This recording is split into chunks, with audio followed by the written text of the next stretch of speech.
In this video, I'm going to talk about finding the domain of functions. So, generally speaking, the two main things that limit domain is anytime you have a variable in the denominator or a variable under a radical. Because, of course, you can't have 0 in the denominator because then it's undefined, and you can't have a negative number under a radical with an even index because then that's going to be imaginary. So, in this first function that we have, f of x equals 3 over, and then we have x minus 4 in the denominator. Well, we know the denominator can't be 0, so we're saying that whatever x minus 4 becomes, it can't be 0. So we can say x minus 4 cannot be 0. Well, then right now it's just a matter of solving this equation, just like we did in algebra. So we're going to add 4 to both sides, and x cannot equal 4. So if 4 is the only limitation on our domain, then our domain is all real numbers except 4. So in this video, I'm going to use interval notation to define these domains. So I have domain, D, is going to go all real numbers, so negative infinity, but it's all real numbers except 4, so I have to cut this 4 off in the middle. So just like that, it's going to be all real numbers from negative infinity up to 4, but not including 4, hence we have these parentheses. And then that's going to be union with this interval from 4, but not including 4, all the way to positive infinity. So this is a way to write every real number except for 4. In the next example, we have the function g of x equals this negative 2x all over, and then we have got this expression down here, the quantity x minus 5 times quantity x plus 4 in our denominator. Again, it's a rational expression, so we cannot have 0 in the denominator. So I'm going to write this, quantity x minus 5 times quantity x plus 4, and it cannot equal 0. Well, as we learned in algebra, we can use this property of 0, that either this can be 0 or this can be 0 sort of thing. So we divide this up into two separate equations, and we say x minus 5 can't be 0, and then x plus 4 can't be 0. And then we're going to go ahead and solve each one of these individually. So add 5 to both sides, so x cannot be positive 5, or x cannot be negative 4. So we know we have two places where our domain is going to be interrupted. So our domain is all real numbers except 5 and negative 4. So we're going to start at negative infinity, and then we always go from least to greatest, and negative 4 is less than 5. So we're going to go to negative 4 first, union negative 4 to our next value, which is 5, and then union 5 to positive infinity. Okay, so, and again, this is the way to exclude values. It's the domain all real numbers from negative infinity to positive infinity, but we do have a couple of points that we need to exclude, this negative 4 and this positive 5, hence why we're using parentheses, because that means all the way up to negative 4 but not including, and all the way up to 5 but not including. In our third example, we have the function f of x equals, and we have the 7x on top, and the expression x squared plus 25 on bottom. And again, we just can't have this denominator to be 0, right? So we're going to say x squared plus 25 cannot be this 0. Well, so can I factor this in order to solve? Like we hadn't had in the previous example, it was already factored. But actually, this is a sum of squares, and a sum of squares is not factorable.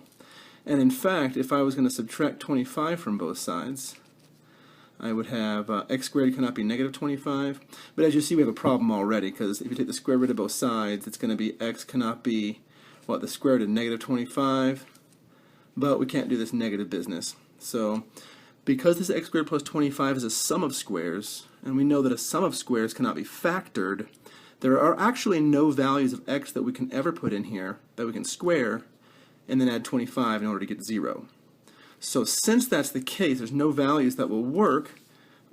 Actually, in fact, in this case, there's no values that thwart our domain from being all real numbers, that it just is all real numbers. So our domain is going to be all real numbers for that example. In the next example, we have the function h of x equals the quantity 1 minus 4x, and then divided by this quantity x squared minus 4x plus 4. So again, we just can't have this denominator being equal to 0, so I'm going to go ahead and write x squared minus 4x plus 4 cannot equal 0. And in this case, it's a trinomial and it's quadratic, so we could probably factor this pretty nice. So in fact, it'll be x minus 2 times quantity x minus 2 cannot be 0. And that will give us this initial expression of x squared minus 4x plus 4. And since both of these factors are the same, we really only care about one of them. So we're going to say x minus 2 cannot be 0, so x cannot be 2. So our domain is all real numbers with the exception of this positive 2. So domain is going to be from negative infinity up to 2, union 2 to positive infinity. And again, all parentheses, because it's just limiting this integer of 2. We don't want 2 to be included in our domain. That's the way to do that. The other most common limiter of domain is going to be square root functions, or any radical with an even index. And the problem is, if there's an even index, then we cannot have a negative as the radicand. So the way we deal with radicals right here, we just say everything underneath this radical, if it has an even root, is going to be non-negative, or must be non-negative. So it could be 0 or anything bigger than 0. So what we're going to do, first always check to make sure that our index is even, and square root, it is a 2, so it is even. We're going to then take the radicand, which is x minus 5, and we're always going to say greater than or equal to 0, because all radicands for even index radicals must be non-negative, which we indicate by greater than or equal to 0. Well, we've got this nice inequality, so then it's just a matter of solving this thing, just like we did in algebra. So x greater than or equal to 5. So our domain now is appropriately written this way, x greater than or equal to 5, so it's all numbers greater than or equal to our 5. So we can say domain, we're going to use a bracket this time because it is equal to 5. We're going to say 5, and then to positive infinity. And remember, infinities always get those parentheses. So that'll be the domain for that example.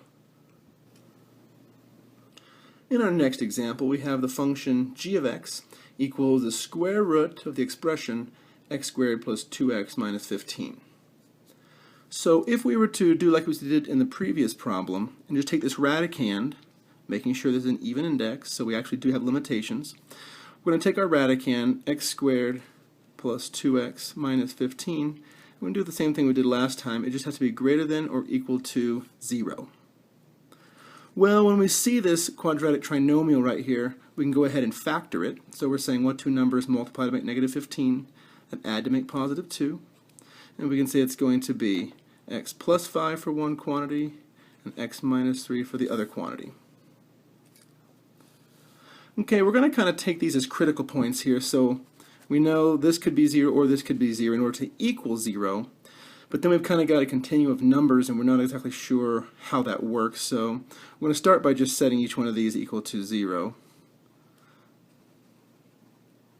And we're going to get some critical numbers here. So we have negative 5 and positive 3 as critical numbers.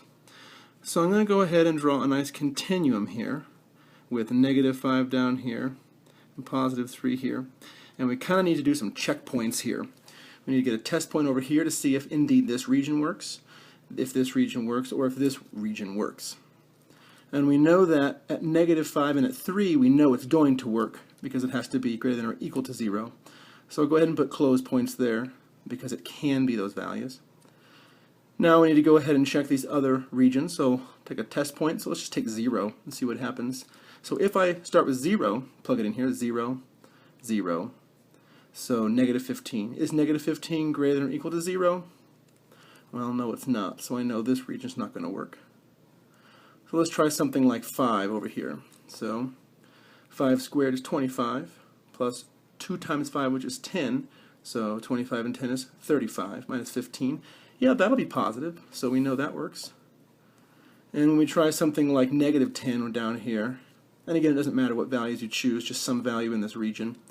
So negative 10 squared is 100, and no matter what this is going to be, it's not going to outdo our 100, so it will work also. So we've got two regions. We know that we have negative infinity down here and positive infinity up here. So it's going to be this region and this region. So the domain will be negative infinity to negative 5. In this case, we do include the negative 5, recall. union with, and we do include the 3, and then we go to positive infinity. So that is going to be our domain for this function that we started with, this g of x.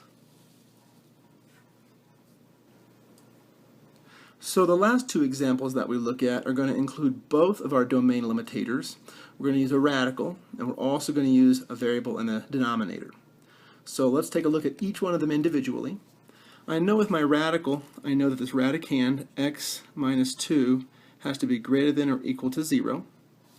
And that's an easy one to do, so we're saying x just has to be greater than or equal to 2. Right, so here's our first piece. Our second piece is going to be that x squared plus 5x minus 14 cannot be equal to 0. So we can go through and factor this, and it'll be x plus 7 for one quantity and x minus 2 for the other quantity. And then our zero property multiplication tells us that we can divide these up separately and deal with them. Okay, so in this one, x cannot equal negative 7, and in this one, x cannot equal 2. Okay, so we've got these limitations right here on our domain. Well, we already knew from this one that x just plain has to be greater than or equal to 2. But this guy says he can't be 2. So since he can't be 2, these two kind of have to work together, and really what we're going to have is x is greater than 2. Because he was greater than with this one, he was not greater than or equal to actually, and he was not this one. So because he can't be 2, we have to go ahead and take that equal to away. And this can't be 7, or can't be negative 7, doesn't matter anyway, because we can't have those negative under an even indexed radical. So this right there is the domain, so we can write that as domain, since it can't equal 2, we're going to use parentheses, 2 up to positive infinity, right there. So that will be our domain for our function h.